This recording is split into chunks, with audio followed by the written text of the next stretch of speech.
27. The boards which barred the door were old and rotten, the nails rusty. Jake grabbed hold of the top set at the point where they crossed each other and yanked. They came free with a squall that was the gate all over again. He tossed them over the porch rail and into an ancient flower bed where only witchgrass and dogweed grew. He bent, grasped the lower crossing, and paused for a moment. A hollow sound came through the door, the sound of some animal slobbering hungrily from deep inside a concrete pipe.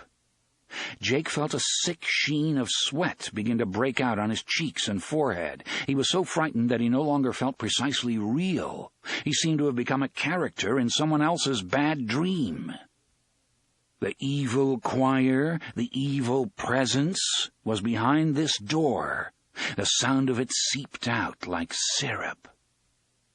He yanked at the lower boards. They came free easily. Of course. It wants me to come in.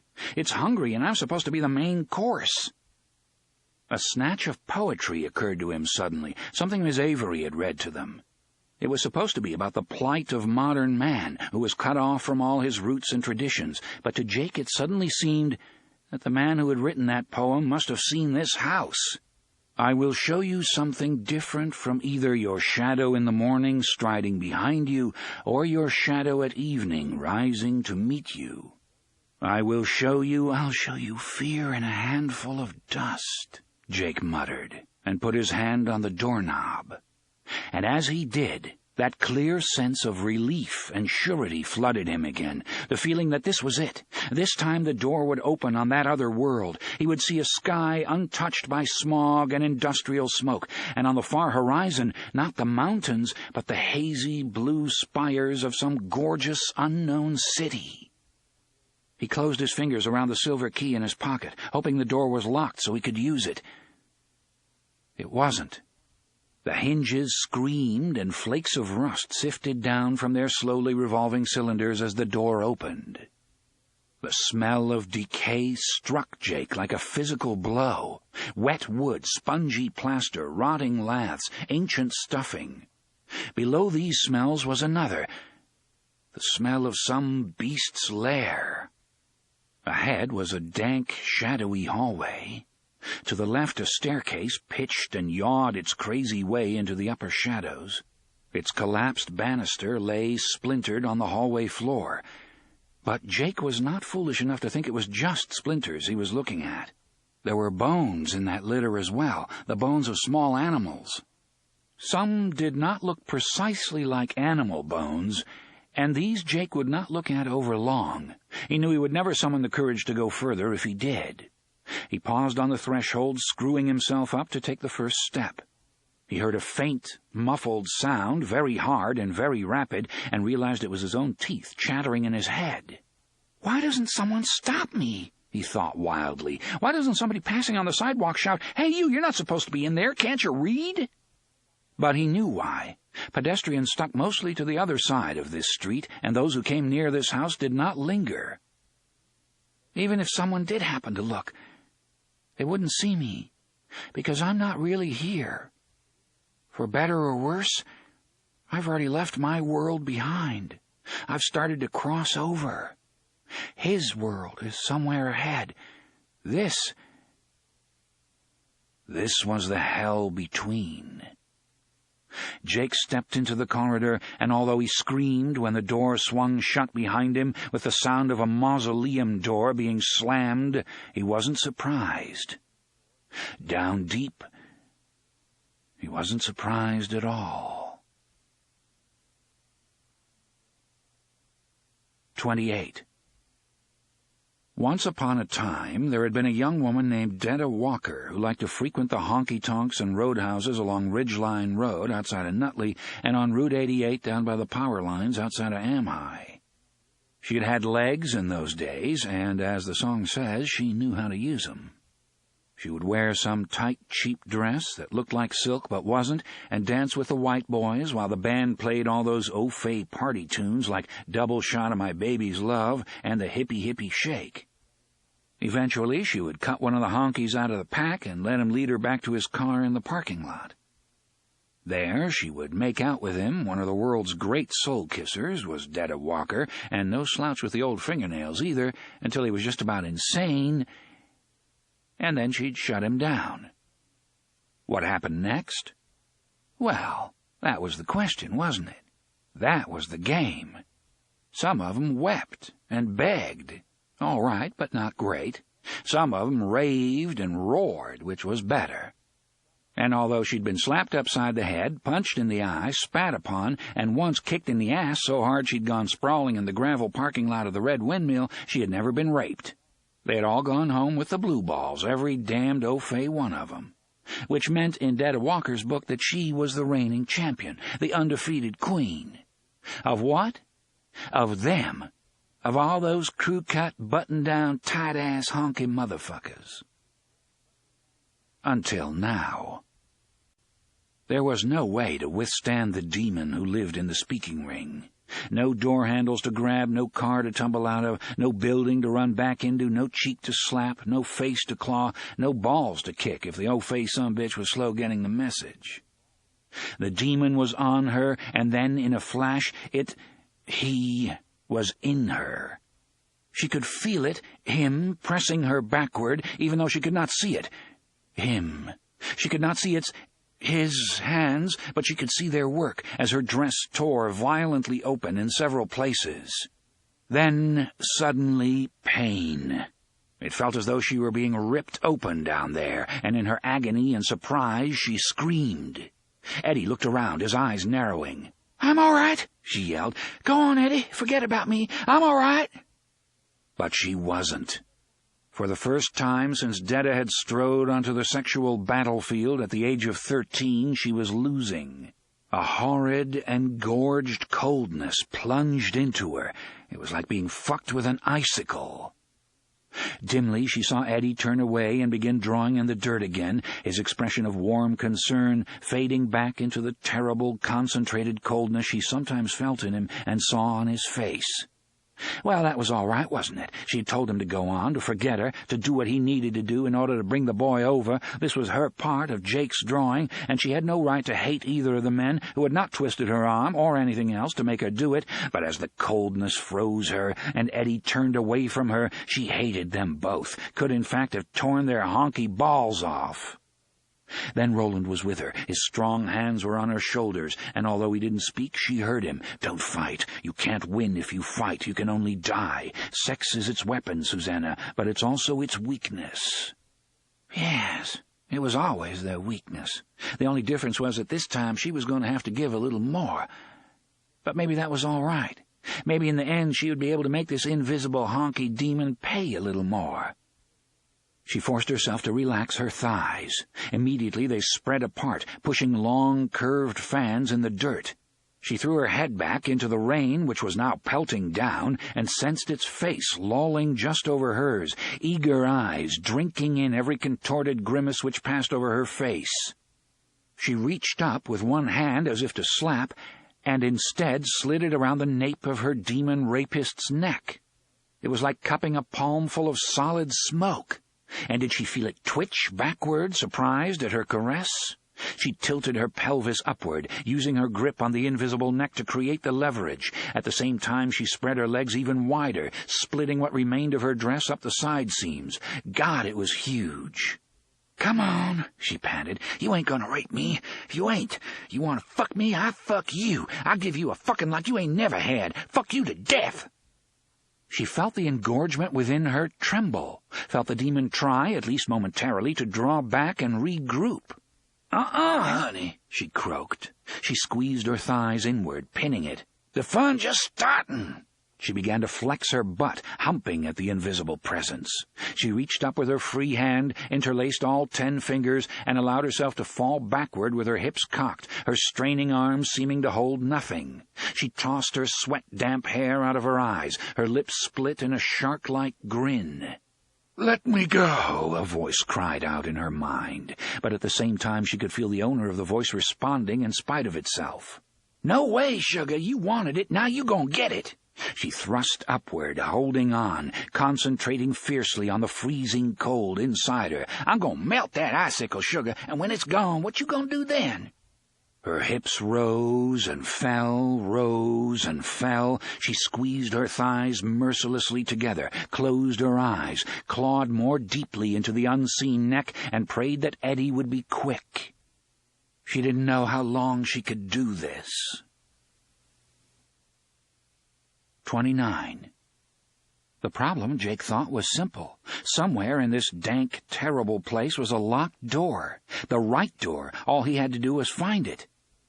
But it was hard, because he could feel the presence in the house gathering. The sound of those dissonant, gabbling voices was beginning to merge into one sound, a low, grating whisper. And it was approaching. A door stood open to the right. Beside it, thumbtacked to the wall, was a faded daguerreotype which showed a hanged man dangling like a piece of rotten fruit from a dead tree. Beyond it was a room that had once been a kitchen. The stove was gone, but an ancient icebox, the kind with a circular refrigeration drum on top, stood on the far side of the hilly, faded linoleum. Its door gaped open. Black, smelly stuff was caked inside and had trickled down to form a long, congealed puddle on the floor. The kitchen cabinet stood open. In one he saw what was probably the world's oldest can of Snow's clam fryettes. Poking out of another was the head of a dead rat. Its eyes were white and seemingly in motion, and after a moment Jake realized that the empty sockets were filled with squirming maggots. Something fell into his hair with a flabby thump. Jake screamed in surprise, reached for it, and grasped something that felt like a soft, bristle-covered rubber ball. He pulled it free and saw it was a spider, its bloated body the color of a fresh bruise. Its eyes regarded him with stupid malevolence. Jake threw it against the wall. It broke open and splattered there, legs twitching feebly. Another one dropped onto his neck. Jake felt a sudden painful bite just below the place where his hair stopped. He ran backward into the hall, tripped over the fallen banister, fell heavily, and felt the spider pop. Its innards, wet, feverish, and slippery, slid between his shoulder blades like warm egg yolk. Now he could see other spiders in the kitchen doorway. Some hung on almost invisible silken threads like obscene plumb bobs. Others simply dropped on the floor in a series of muddy plops and scuttered eagerly over to greet him. Jake flailed to his feet, still screaming. He felt something in his mind, something that felt like a frayed rope, starting to give way. He supposed it was his sanity, and at that realization Jake's considerable courage finally broke. He could bear this no longer, no matter what the stake. He bolted, meaning to flee if he still could, and realized too late that he had turned the wrong way and was running deeper into the mansion instead of back toward the porch. He lunged into a space too big to be a parlor or living room. It seemed to be a ballroom. Elves with strange, sly smiles on their faces capered on the wallpaper, peering at Jake from beneath peaked green caps. A moldy couch was pushed against one wall. In the center of the warped wooden floor was a splintered chandelier, its rusty chain lying in snarls among the spilled glass beads and dusty teardrop pendants. Jake skirted the wreck, snatching one terrified glance back over his shoulder. He saw no spiders. If not for the nastiness still trickling down his back, he might have believed he had imagined them. He looked forward again and came to a sudden, skidding halt. Ahead, a pair of French doors stood half open on their recessed tracks. Another hallway stretched beyond. At the end of this second corridor stood a closed door with a golden knob. Written across the door, or perhaps carved into it, were two words: The Boy.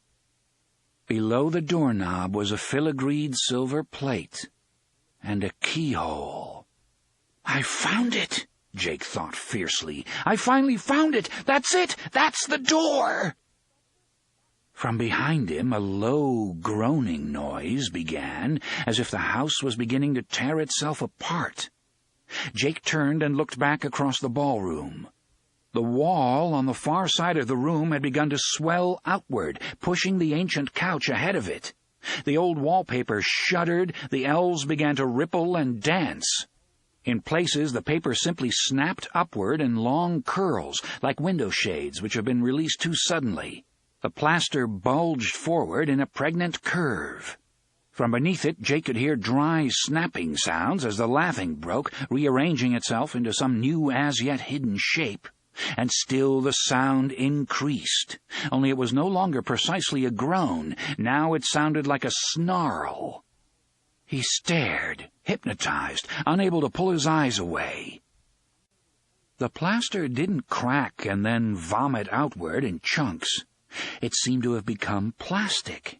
And as the wall continued to bulge, making an irregular white bubble shape from which scraps and draggles of wallpaper still hung, the surface began to mold itself into hills and curves and valleys.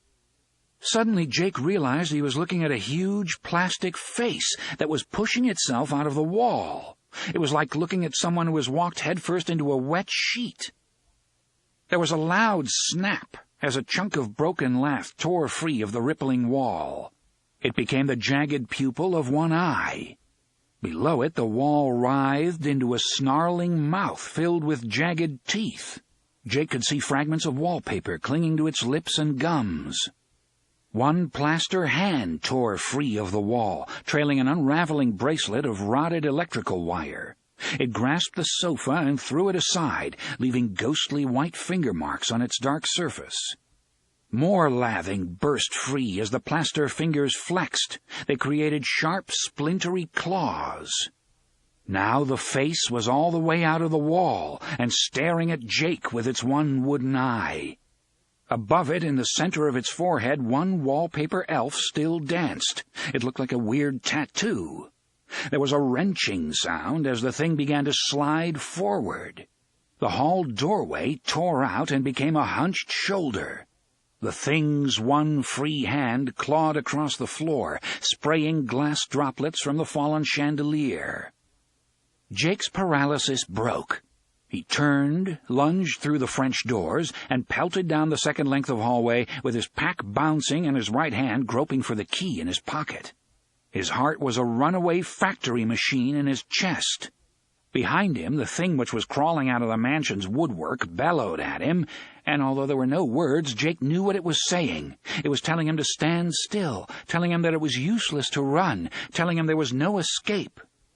The whole house now seemed alive. The air resounded with splintering wood and squalling beams. The humming, insane voice of the doorkeeper was everywhere. Jake's hand closed on the key. As he brought it out, one of the notches caught in the pocket. His fingers, wet with sweat, slipped. The key fell to the floor, bounced, dropped through a crack between two warped boards, and disappeared. 30. "He's in trouble!" Susanna heard Eddie shout, but the sound of his voice was distant. She had plenty of trouble herself, but she thought she might be doing okay just the same.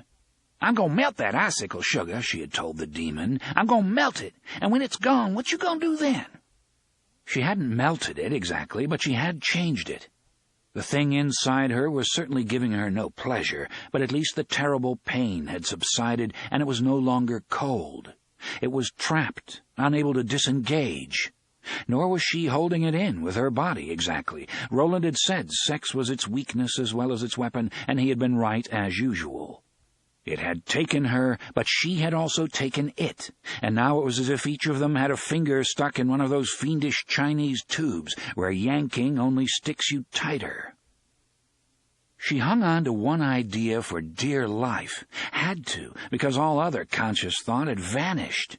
She had to hold this sobbing, frightened, vicious thing in the snare of its own helpless lust. It wriggled and thrust and convulsed within her, screaming to be let go. At the same time it used her body with greedy, helpless intensity, but she would not let it go free. "And what's going to happen when I finally do let it go?" she wondered desperately. "What's it going to do to pay me back?" She didn't know. 31. The rain was falling in sheets, threatening to turn the circle within the stones into a sea of mud. "Hold something over the door," Eddie shouted. "Don't let the rain wash it out."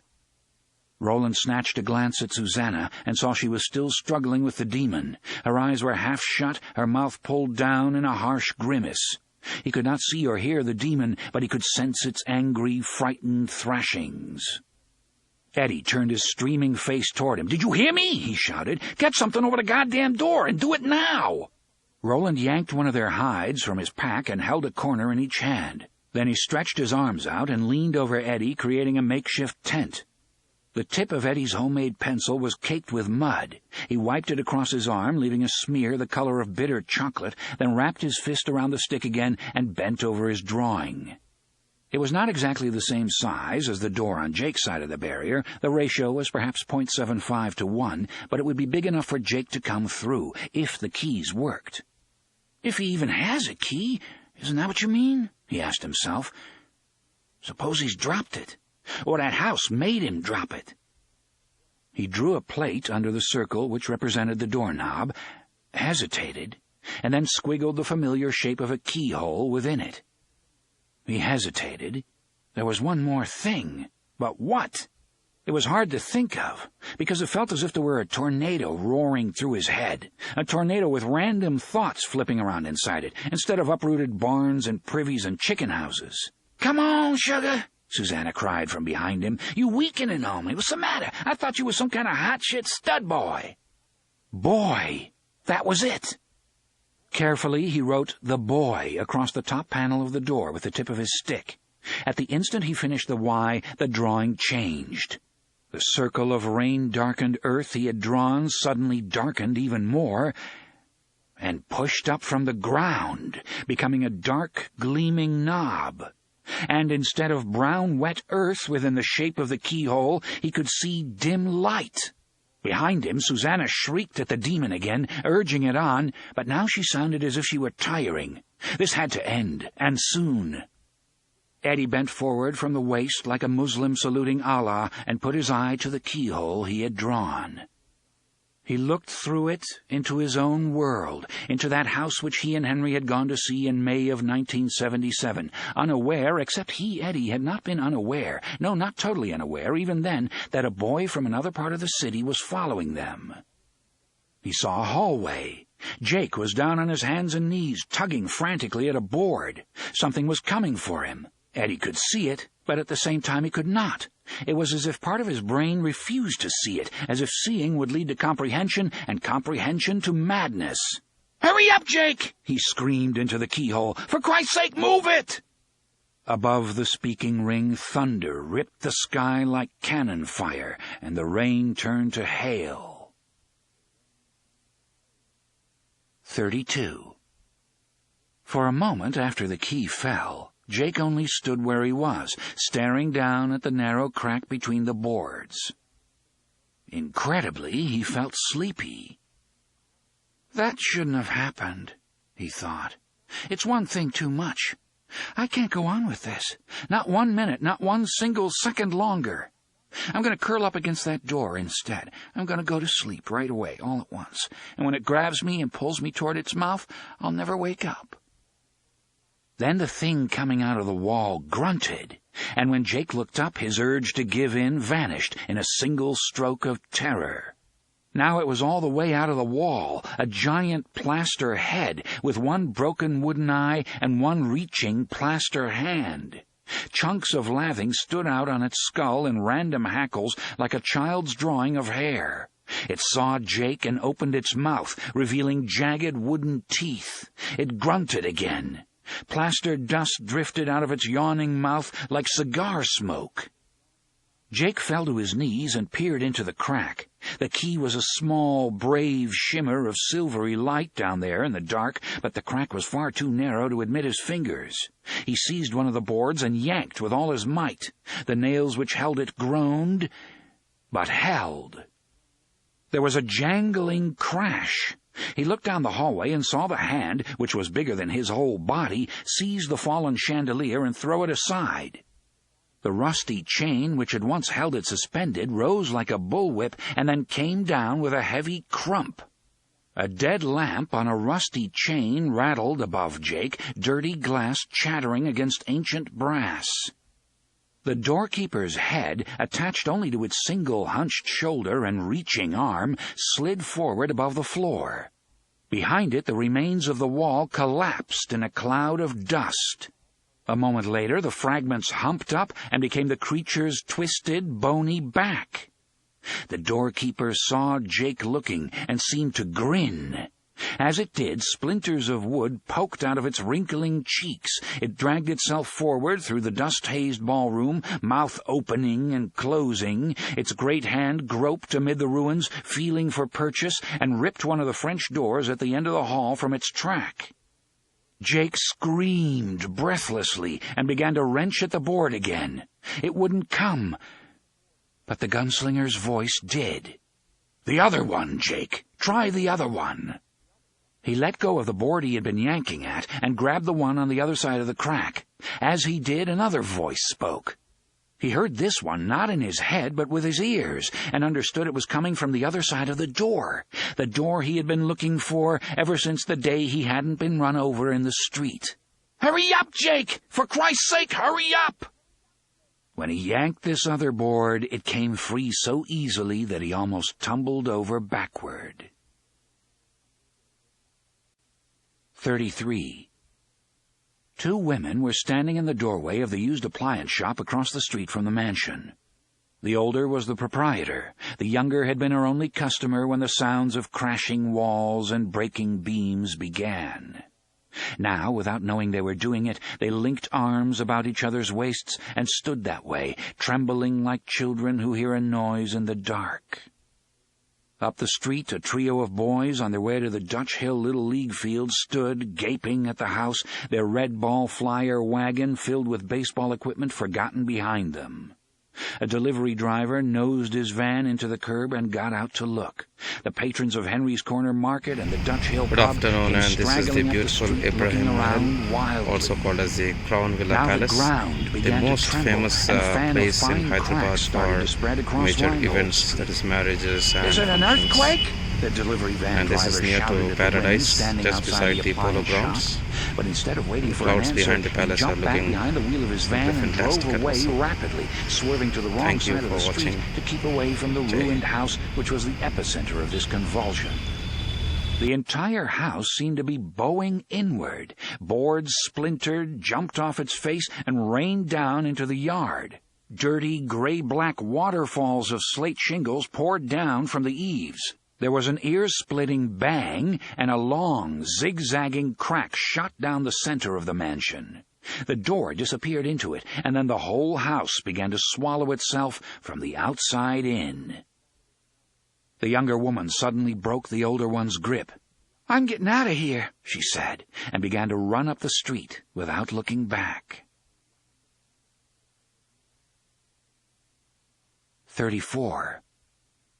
A hot, strange wind began to sigh down the hallway, blowing Jake's sweaty hair back from his brow as his fingers closed over the silver key. He now understood on some instinctive level what this place was and what was happening. The doorkeeper was not just in the house. It was the house. Every board, every shingle, every windowsill, every eave. And now it was pushing forward, becoming some crazily jumbled representation of its true shape as it did. It meant to catch him before he could use the key. Beyond the giant white head and the crooked, hulking shoulder, he could see boards and shingles and wire and bits of glass, even the front door and the broken banister, flying up the main hall and into the ballroom, joining the form which bulked there, creating more and more of the misshapen plaster man that was even now groping toward him with its freakish hand. Jake yanked his own hand out of the hole in the floor and saw it was covered with huge, trundling beetles. He slapped it against the wall to knock them off and cried out as the wall first opened and then tried to close around his wrist. He yanked his hand free just in time, whirled, and jammed the silver key into the hole in the plate. The plaster man roared again, but its voice was momentarily drowned out by a Good harmonic afternoon, and shout this is the beautiful which Jake Ibrahim Mahal, recognized. also called as the Crown Villa Palace, the most famous place in Hyderabad for major events, that is marriages and functions. That sense of certainty, and this is near to Paradise, just beside the Polo Grounds. And this time the clouds behind the palace are looking He heard all the affirmation he needed in that voice. Thank you it was for the watching. Voice of the Rose. The dim light in the hallway was blotted out as the plaster hand tore away the other French door and squeezed into the corridor. The face socked itself into the opening above the hand, peering at Jake. The plaster fingers crawled toward him like the legs of a huge spider. Jake turned the key and felt a sudden surge of power rush up his arm. He heard a heavy, muffled thump as the locked bolt inside withdrew. He seized the knob, turned it, and yanked the door open. It swung wide. Jake cried out in confused horror as he saw what lay behind. The doorway was blocked with earth, from top to bottom and side to side. Roots poked out like bunches of wire. Worms, seeming as confused as Jake was himself, crawled hither and thither on the door-shaped pack of dirt. Some dived back into it, others only went on crawling about, as if wondering where the earth which had been below them a moment ago had gone. One dropped onto Jake's sneaker. The keyhole shape remained for a moment, shedding a spot of misty white light on Jake's shirt. Beyond it, so close, so out of reach, he could hear rain and a muffled boom of thunder across an open sky. Then the keyhole shape was also blotted out, and gigantic plaster fingers curled around Jake's lower leg. 35. Eddie did not feel the sting of the hail as Roland dropped the hide, got to his feet, and ran to where Susanna lay. The gunslinger grabbed her beneath the arms and dragged her, as gently and carefully as he could, across to where Eddie crouched. "Let it go when I tell you, Susanna," Roland shouted. "Do you understand? When I tell you."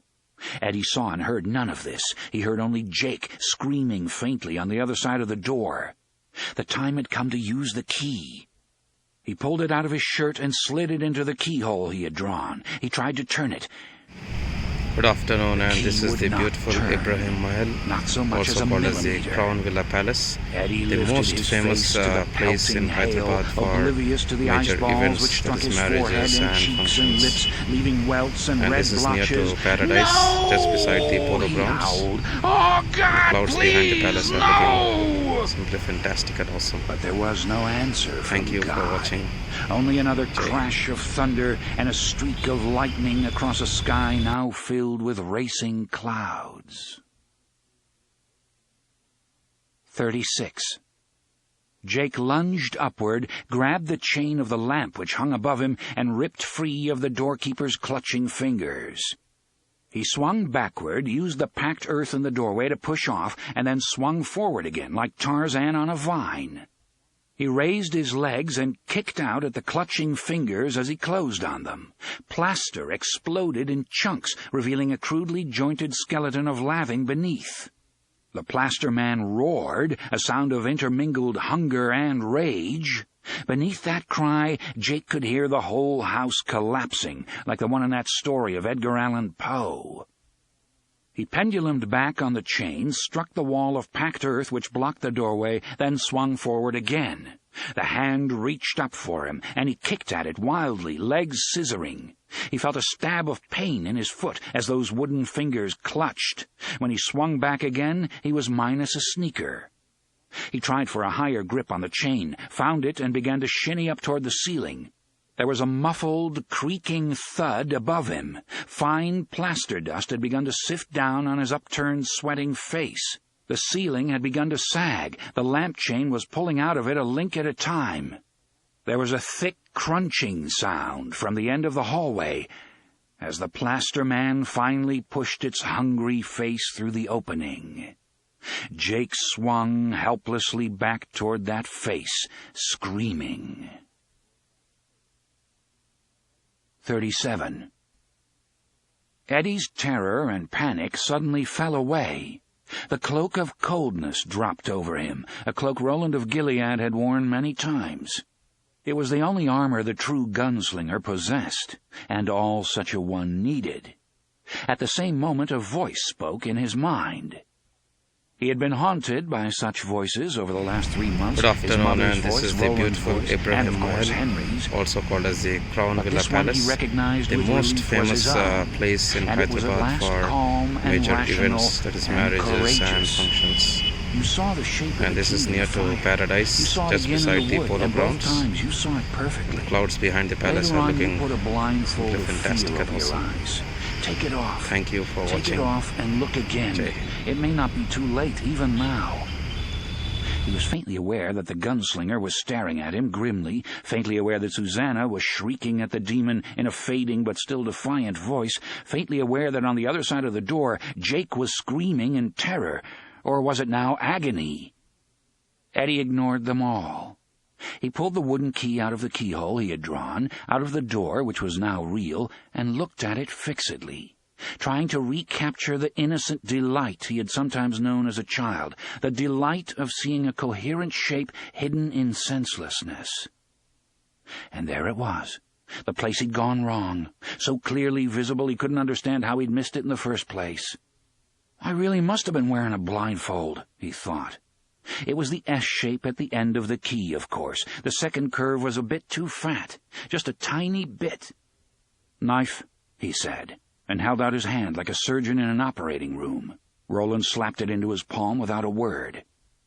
Eddie gripped the top of the blade between the thumb and first finger of his right hand.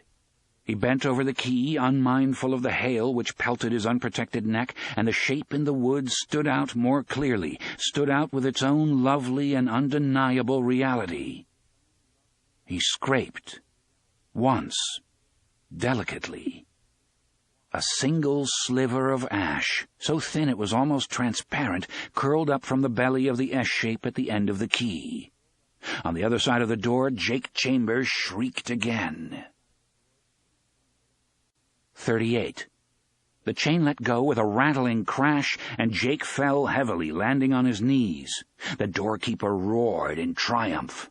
The plaster hand seized Jake about his hips and began to drag him down the hall. He stuck his legs out in front of him and planted his feet, but it did no good. He felt splinters and rust-blunted nails digging into his skin as the hand tightened its grip and continued to drag him forward.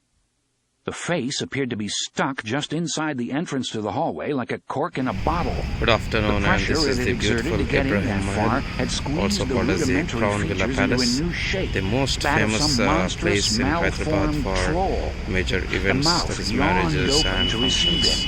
Jake groped madly, and this is near to Paradise, just beside the polo grounds. But of course he had left it in the door. The clouds behind the palace are "You looking son of a bitch!" he screamed, fantastic and threw himself backward with all his strength, Thank you for bowing watching. his back like an Olympic diver, unmindful of the broken boards which dug into him like a belt of nails.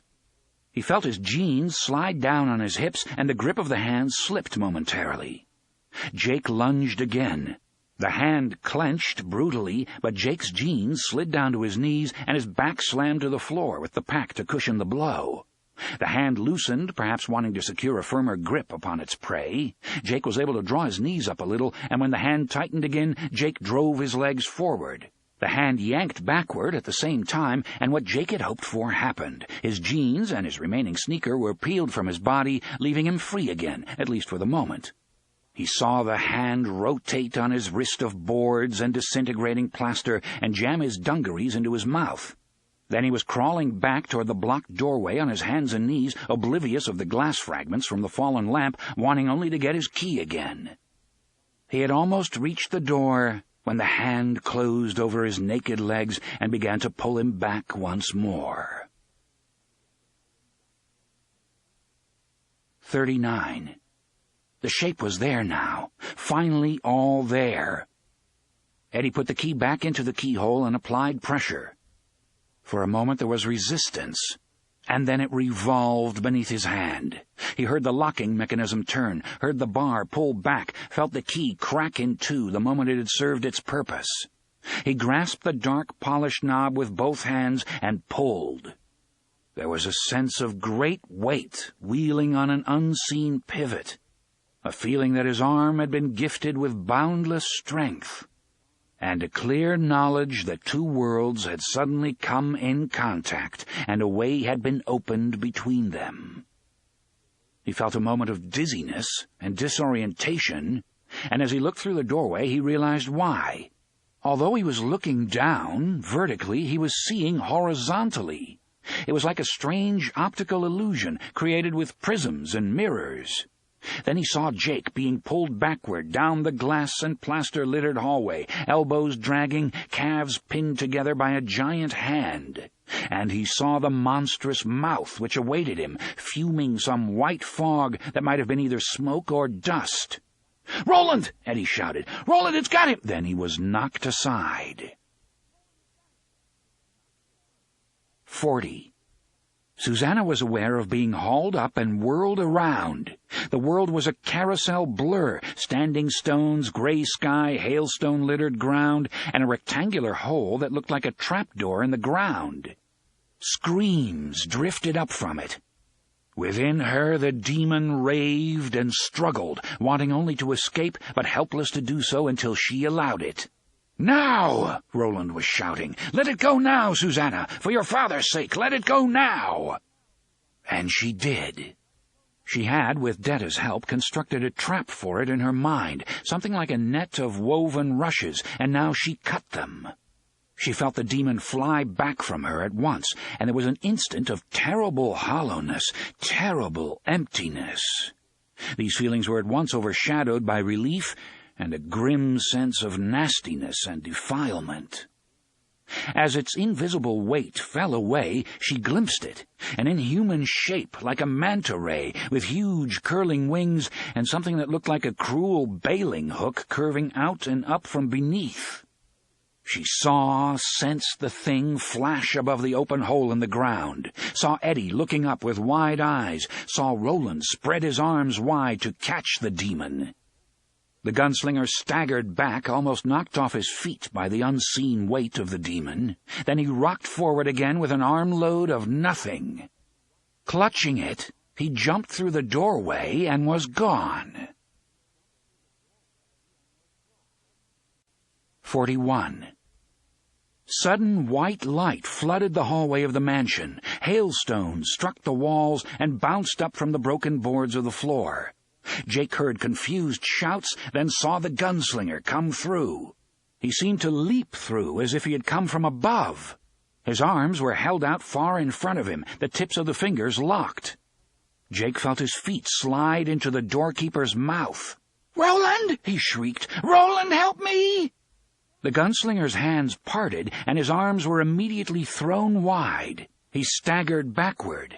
Jake felt serrated teeth touch his skin, ready to tear flesh and grind bone, and then something huge rushed over his head like a gust of wind. A moment later the teeth were gone. The hand which had pinned his legs together relaxed. He heard an unearthly shriek of pain and surprise begin to issue from the doorkeeper's dusty throat, and then it was muffled, crammed back. Roland grabbed Jake and hauled him to his feet. "You came!" Jake shouted. "You really came!" "I came, yes. By the grace of the gods and the courage of my friends, I came." As the doorkeeper roared again, Jake burst into tears of relief and terror. Now the house sounded like a ship foundering in a heavy sea. Chunks of wood and plaster fell all around them. Roland swept Jake into his arms and ran for the door. The plaster hand, groping wildly, struck one of his booted feet and spun him into the wall, which again tried to bite. Roland pushed forward, turned, and drew his gun. He fired twice into the aimlessly thrashing hand, vaporizing one of the crude plaster fingers. Behind them, the face of the doorkeeper had gone from white to a dingy purplish black, as if it were choking on something which had been fleeing so rapidly that it had entered the monster's mouth and jammed in its gullet before it realized what it was doing. Roland turned again and ran through the doorway. Although there was now no visible barrier, he was stopped cold for a moment, as if an unseen meshwork had been drawn across the chair. Then he felt Eddie's hands in his hair, and he was yanked not forward but upward. 42. They emerged into wet air and slackening hail like babies being born. Eddie was the midwife, as the gunslinger had told him he must be. He was sprawled forward on his chest and belly, his arms out of sight in the doorway, his hands clutching fistfuls of Roland's hair. "Suze, help me!" She wriggled forward, reached through, and groped a hand under Roland's chin. He came up to her with his head cocked backward and his lips parted in a snarl of pain and effort. Eddie felt a tearing sensation, and one of his hands came free, holding a thick lock of the gunslinger's gray-streaked hair. "He's slippin'! This motherfucker ain't nowhere!" Susanna gasped, and gave a terrific wrench, as if she meant to snap Roland's neck.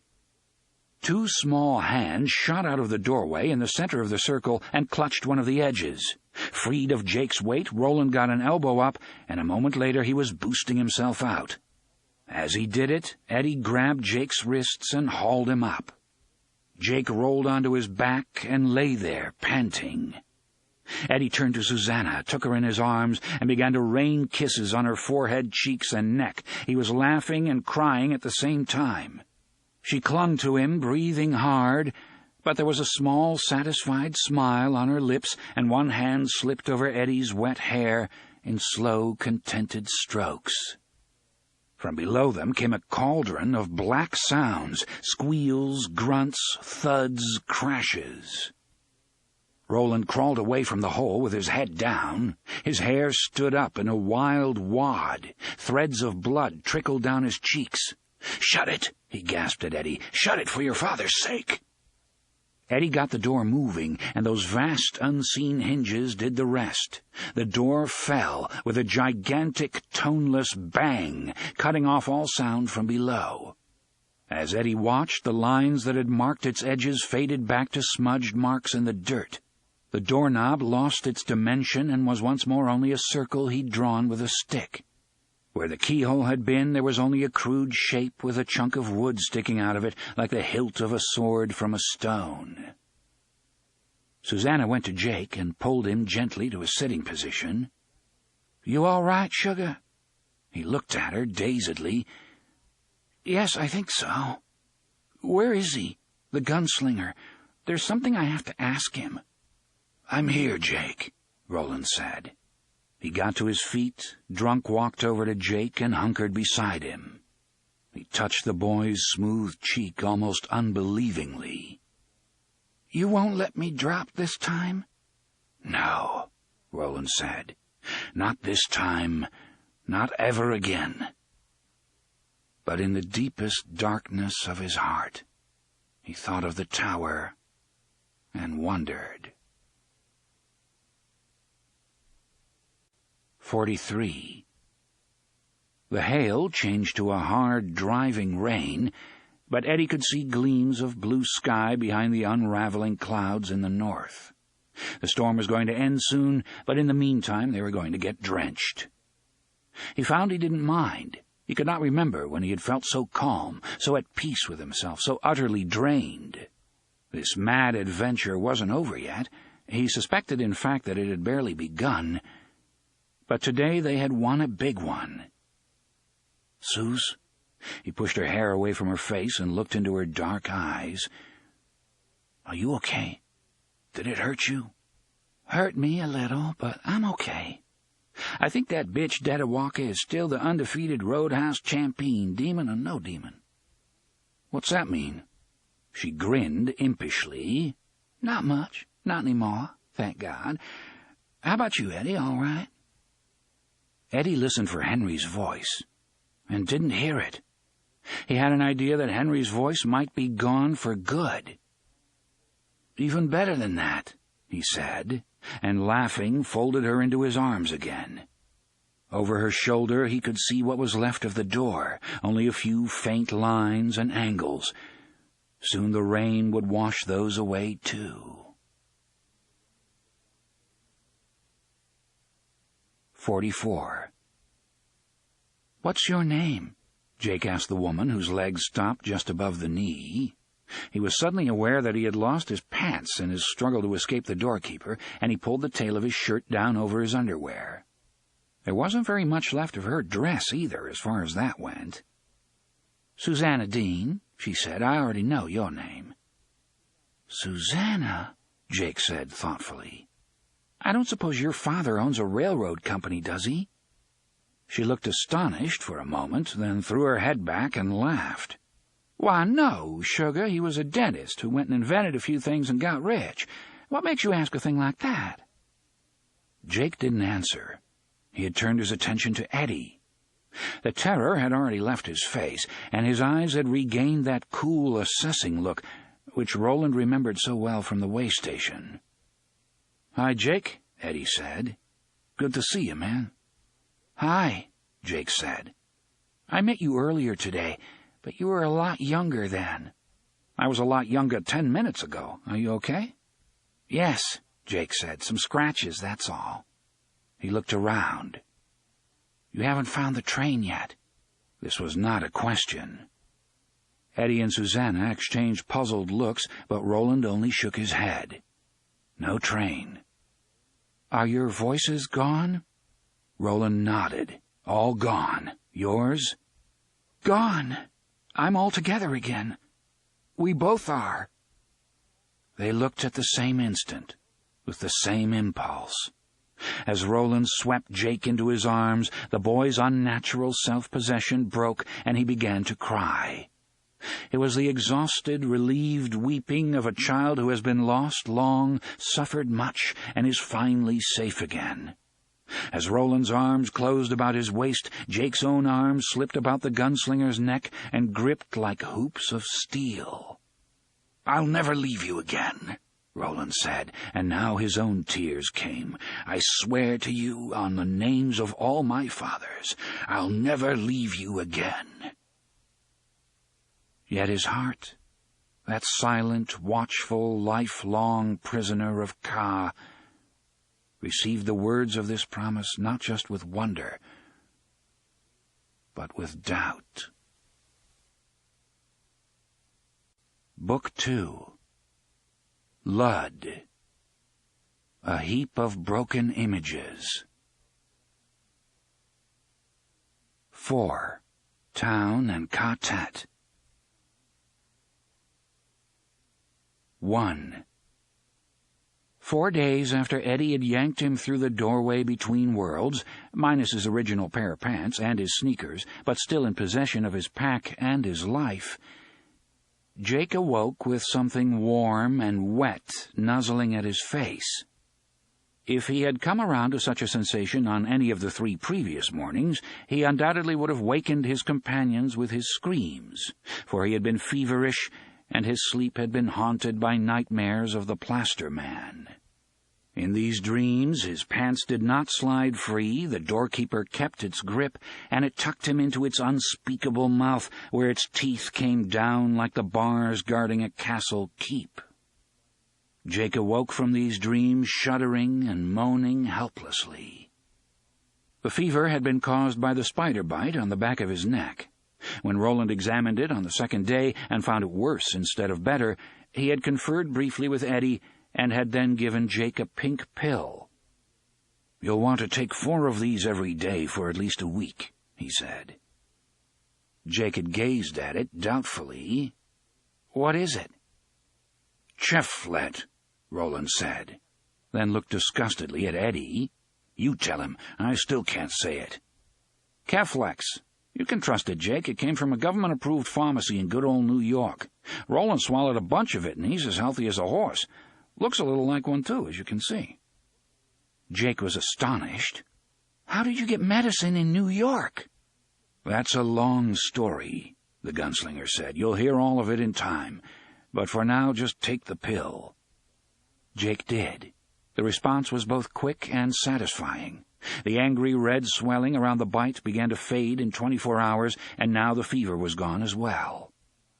The warm thing nuzzled again, and Jake sat up with a jerk, his eyes flying open. The creature which had been licking his cheek took 2 hasty steps backward.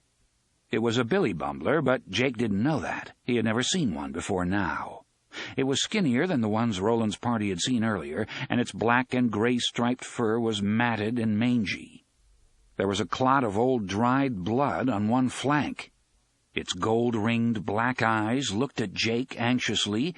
Its hindquarters switched hopefully back and forth. Jake relaxed. He supposed there were exceptions to the rule, but he had an idea that something wagging its tail, or trying to, was probably not too dangerous. It was just past first light, probably around 5:30 in the morning. Jake could peg it no closer than that because his digital Seiko no longer worked, or rather was working in an extremely eccentric way. When he had first glanced at it after coming through, the Seiko claimed it was 98:71:65, a time which did not, so far as Jake knew, exist. A longer look showed him that the watch was now running backward. If it had been doing this at a steady rate, he supposed it might still have been of some use, but it wasn't.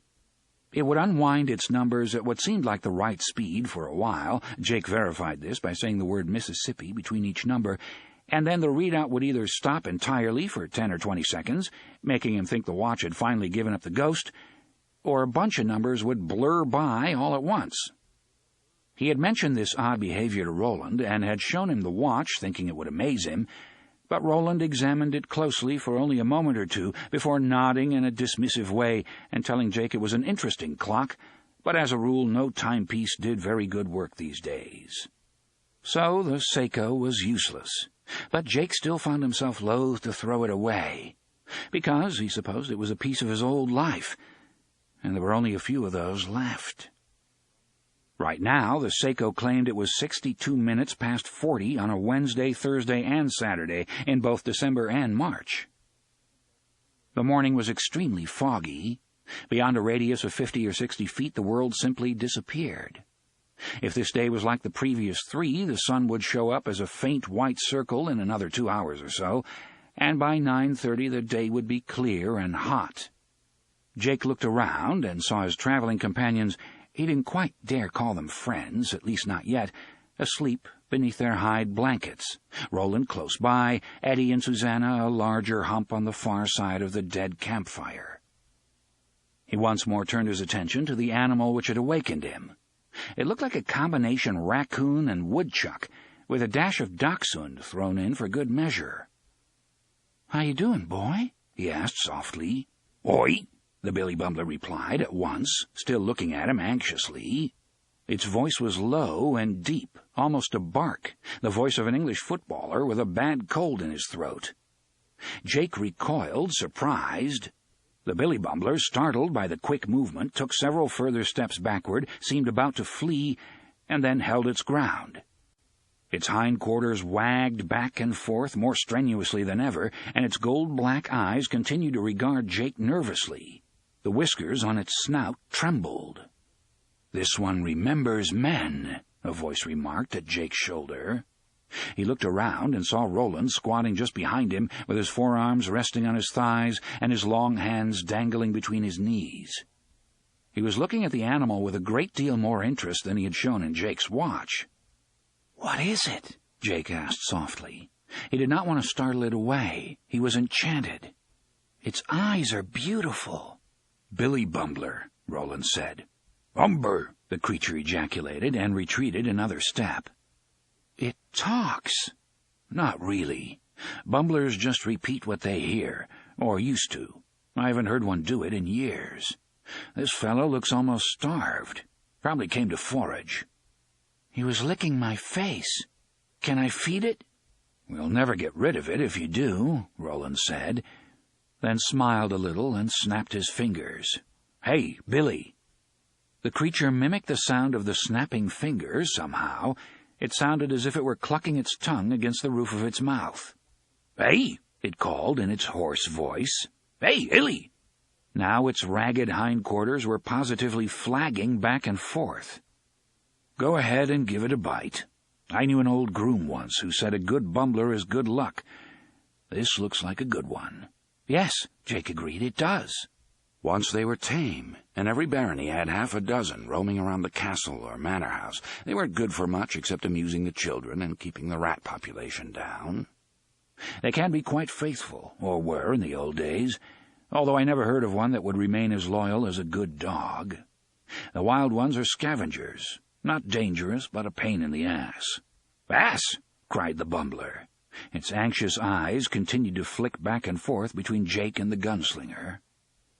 Jake reached into his pack slowly, afraid to startle the creature, and drew out the remains of a gunslinger burrito. He tossed it toward the billy bumbler. The bumbler flinched back and then turned with a small childlike cry, exposing its furry corkscrew tail. Jake felt sure it would run, but it stopped, looking doubtfully back over its shoulder. "Come on," Jake said. "Eat it, boy." "Boy," the bumbler muttered, but it didn't move. "Give it time," Roland said. "It'll come, I think." The bumbler stretched forward, revealing a long and surprisingly graceful neck. Its slender black nose twitched as it sniffed the food. At last it trotted forward, and Jake noticed it was limping a little. The bumbler sniffed the burrito, then used one paw to separate the chunk of deer meat from the leaf. It carried out this operation with a delicacy that was oddly solemn. Once the meat was clear of the leaf, the bumbler wolfed it in a single bite, then looked up at Jake. "Oi," it said, and when Jake laughed, it shrank away again. "That's a skinny one," Eddie said sleepily from behind them. At the sound of his voice, the bumbler immediately turned and was gone into the mist. "You scared it away," Jake accused. "Geez, I'm sorry," Eddie said. He ran a hand through his sleep corkscrewed hair. "If I'd known it was one of your close personal friends, Jake, I would have dragged out the goddamn coffee cake." Roland clapped Jake briefly on the shoulder. "It'll be back." "Are you sure?" "If something doesn't kill it, yes. We fed it, didn't we?" Before Jake could reply, the sound of the drums began again. This was the third morning they had heard them, and twice the sound had come to them as afternoon slipped down toward evening, a faint, toneless thudding from the direction of the city. The sound was clearer this morning, if no more comprehensible. Jake hated it. It was as if somewhere out in that thick and featureless blanket of morning mist, the heart of some big animal was beating. "You still don't have any idea what that is, Roland?" Susanna asked. She had slipped on her shift, tied back her hair, and was now folding the blankets beneath which she and Eddie had slept. "No, but I'm sure we'll find out." "How reassuring," Eddie said sourly. Roland got to his feet. "Come on, let's not waste the day." 2. The fog began to unravel after they'd been on the road for an hour or so. They took turns pushing Susanna's chair, and it jolted unhappily along, for the road was now mined with large, rough cobblestones. By mid-morning the day was fair, hot, and cloudless. The city skyline stood out clearly on the southeastern horizon. To Jake, it didn't look much different from the skyline of New York, although he thought these buildings might not be as high. If the place had fallen apart, as most things in Roland's world apparently had, he certainly couldn't tell it from here. Like Eddie, Jake had begun to entertain the unspoken hope that they might find help there, or at least a good hot meal. To their left, 30 or 40 miles away, they could see the broad sweep of the Send River. Birds circled above it in large flocks. Every now and then one would fold its wings and drop like a stone, probably on a fishing expedition. The road and the river were moving slowly toward one another, although the junction point could not yet be seen. They could see more buildings ahead. Most looked like farms, and all appeared deserted. Some of them had fallen down, but these wrecks seemed to be the work of time rather than violence, furthering Eddie's and Jake's hopes of what they might find in the city. Hopes each had kept strictly within himself, lest the others scoff. Small herds of shaggy beasts grazed their way across the plains. They kept well away from the road, except to cross, and this they did quickly, at a gallop, like packs of small children afraid of traffic. They looked like bison to Jake, except he saw several which had 2 heads. He mentioned this to the gunslinger, and Roland nodded. Muties. "Like under the mountains?" Jake heard the fear in his own voice and knew the gunslinger must also, but he was helpless to keep it out. He remembered that endless nightmare journey on the handcart very well. "I think that here the mutant strains are being bred out," The things we found under the mountains were still getting worse. "What about up there?" Jake pointed toward the city. "Will there be mutants there, or—" He found it was as close as he could come to voicing his hope. Roland shrugged. "I don't know, Jake. I'd tell you if I did." They were passing an empty building, almost surely a farmhouse that had been partially burnt. But that could have been lightning, Jake thought, and wondered which it was he was trying to do, explain to himself or fool himself. Roland, perhaps reading his mind, put an arm around Jake's shoulders. "No use even trying to guess, Jake," he said. "Whatever happened here happened long ago." He pointed. "That over there was probably a corral. Now it's just a few sticks poking out of the grass." "The world has moved on, right?" Roland nodded. "What about the people? Did they go to the city, do you think?" "Some may have," Roland said. "Some are still around." "What?" Susanna jerked around to look at him, startled. Roland nodded. "We've been watched the last couple of days. There aren't a lot of folk denning in these old buildings, but there are some. There'll be more as we get closer to civilization." He paused. "Or what used to be civilization." "How do you know they're there?" Jake asked. "Smelled them. Seen a few gardens hidden behind banks of weeds grown purposely to hide the crops. And at least one working windmill way back in a grove of trees. Mostly, though, it's just a feeling.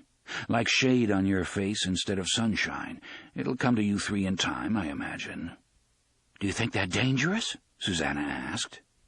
They were approaching a large, ramshackle building that might once have been a storage shed or an abandoned country market, and she eyed it uneasily, her hand dropping to the butt of the gun she wore on her chest.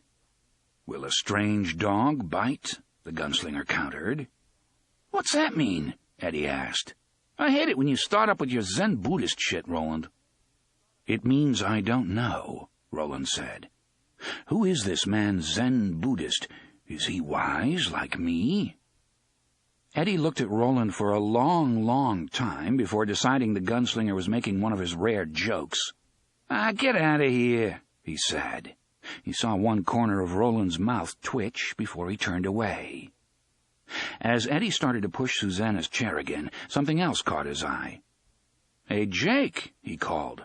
"I think you made a friend." Jake looked around, and a big grin overspread his face. 40 yards to the rear, the scrawny Billy Bumbler was limping industriously after them, sniffing at the weeds which grew between the crumbling cobbles of the great road.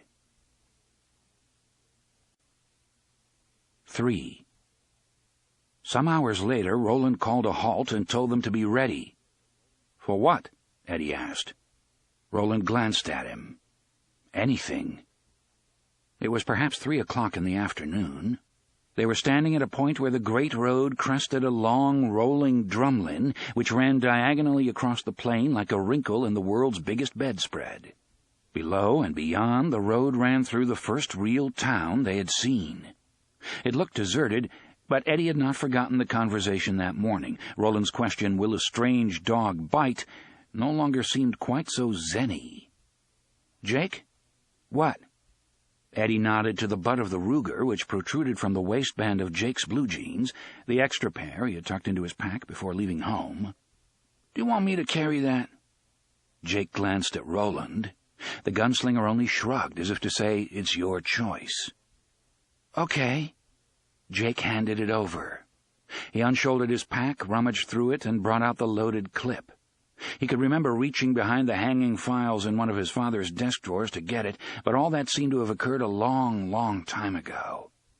These days, thinking about his life in New York and his career as a student at Piper was like looking into the wrong end of a telescope. Eddie took the clip, examined it, rammed it home, checked the safety, then stuck the Ruger in his own belt.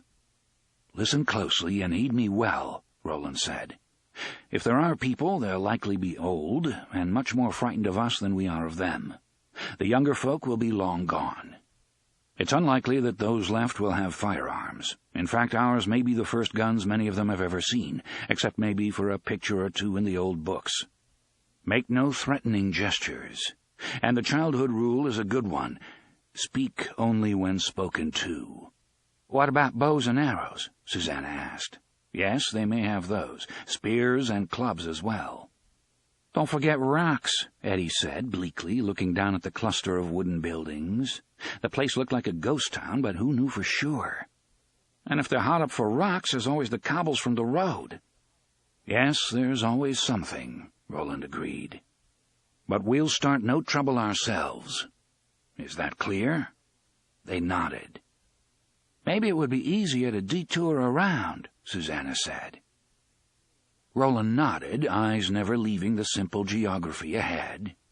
Another road crossed the Great Road at the center of the town, making the dilapidated buildings look like a target centered in the telescopic sight of a high-powered rifle.